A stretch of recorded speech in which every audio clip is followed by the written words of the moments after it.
So here we're again to demonstrate the alcohol version. Once again, here's the fire felt, just a piece of carbon felt. There's two separate ways to use this. I really haven't noticed that much of a difference. One way is to have the opening of the fire pan to actually be lined up with the opening in the fire felt. Supposedly that gives a bit of a hotter burn. The other way would be to have the fire felt sort of facing away, the opening in the fire felt facing away, so that the air hole in the fire pan is actually covered up by the fire felt. I haven't really noticed much of a difference. I haven't really experimented too much though. Also, I usually use this in the wood burning mode.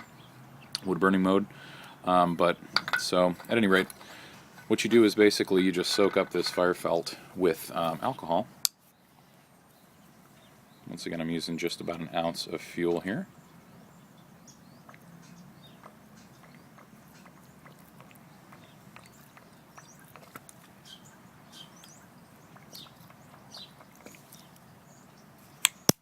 Okay. And 2 cups of alcohol again. I'm sorry, 2 cups of water, rather. It's only an ounce of alcohol. And we light it up.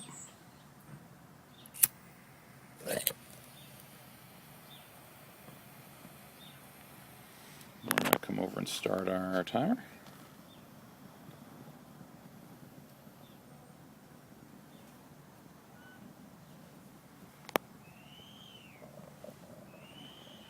As you can see from the shadow in the background, there's obviously some heat coming off the top of that thing. Once again, you obviously cannot see the flames. The flames are shooting out quite high, actually.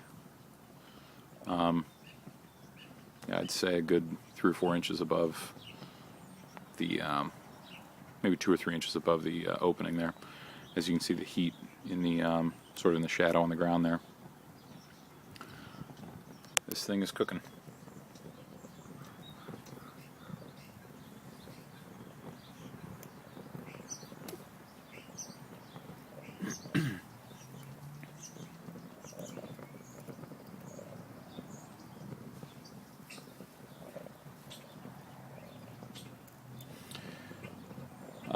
Similar results are available also. There was a thread, a few search hammock forums.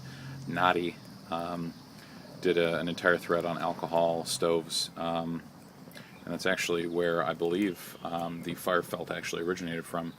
I believe Devin from Boiler Works, the person who makes the Backcountry boiler, I believe that he may have gotten the idea for the fire felt from Naughty.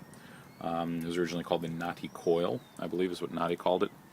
It was a similar idea. It was just a piece of carbon felt wrapped around a piece of wire of some kind.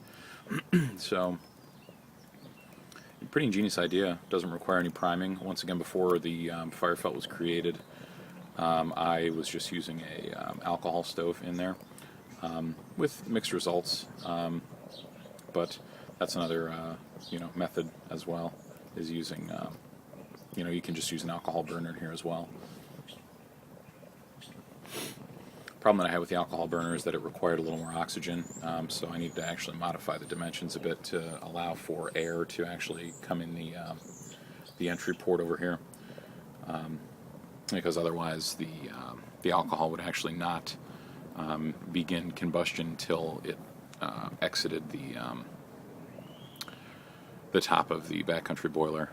So once again, I think really efficient way to do this is just to order the additional fire felt, or to make one of your own just out of a piece of carbon felt.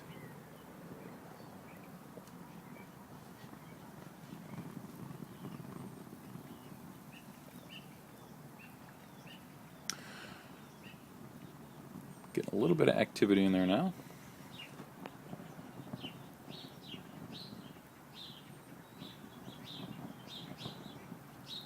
Once again, you can see the shadow. Quite a bit of heat coming off this thing.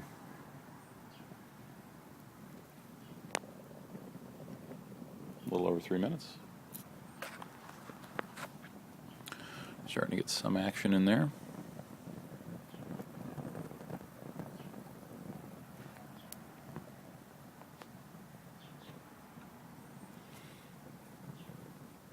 I may end up messing around a bit with a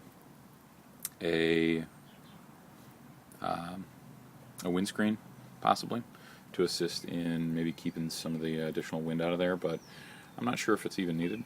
It's not recommended by the manufacturer, so I might mess around with it, but sounds like we're getting some sort of fisheye bubbles on the inside.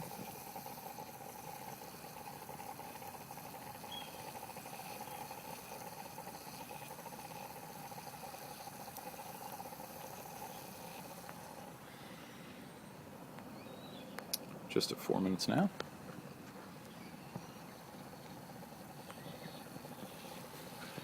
And that's a pretty decent boil.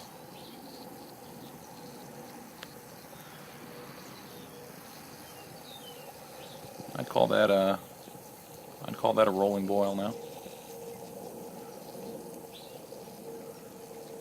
Yeah, definitely. We're getting some extremely large bubbles boiling up from there now. So, and we're just at 4.5 minutes.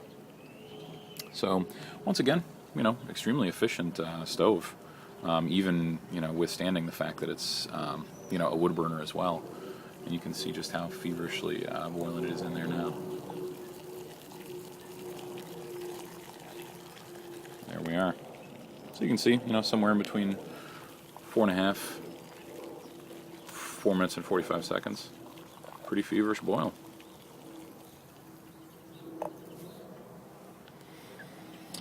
So there it is, Backcountry boiler in alcohol mode.